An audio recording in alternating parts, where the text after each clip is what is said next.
You asked for it, so here it is, the top 5 most complicated surgeries that I'm a part of. For those who don't know, I'm Dr. Hassan, board certified trauma anesthesiologist. So starting at number 5, this is a crash C-section. What is a crash C-section? It's when the baby inside the mom is having decelerations and the baby needs to come out as soon as possible because they could be suffering from hypoxia. Now typically this is done in rapid fashion. If they have an epidural, we use the epidural. If they don't, it's a general anesthetic, but it happens very quickly. There's a lot of chaos and commotion, so that's why it's number 5 on the list. Number 4, we got flap surgeries. This is when a plastic surgeon uses a different part of your body to create a flap, which is basically a covering that covers up a wound, infection, burn, and or other type of injury.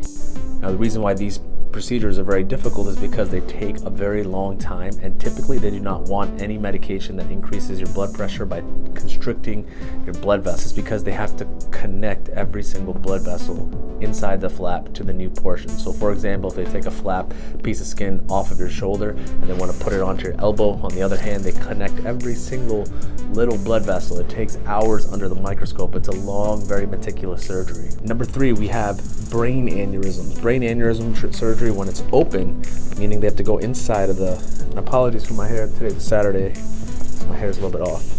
But brain aneurysm surgery is when they go inside your brain, open up your skull, and they have to correct a blood vessel. The reason why this is so much anxiety provoking is because they need the blood pressure in a very tight control, so typically in the 10 to 20 point range. But not only that, they need everything to be very still. They need the patient to be very still because the vessels they work on are extremely tiny inside your brain, and they can't really afford to have any movement or any injuries.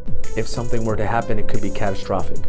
Number 2 on that list is open heart surgery. Now, open heart surgery is when you have to have your valve or your coronary arteries fixed because they can't be fixed through percutaneous means. This requires you having to go on cardiac bypass, which requires a lot of work up front and intraoperative to manage blood pressures, heart rates, and you have to work with a huge team of people, including a perfusionist, the cardiac surgeons, PAs, nurses. It's a big effort. And number 1, the most complicated surgery that I'm a part of that is done frequently and routinely is liver replacement, liver transplant surgery. It is absolutely the most nerve-wracking surgery you're a part of. When they reperfuse the liver, basically your entire body goes into shock, and you have to manage that shock and get the patient through it. Because there's different phases to the surgery, but basically when you don't have a liver at all for a long time, a lot of toxins spread all the way through your body. If you like this content, please follow for more.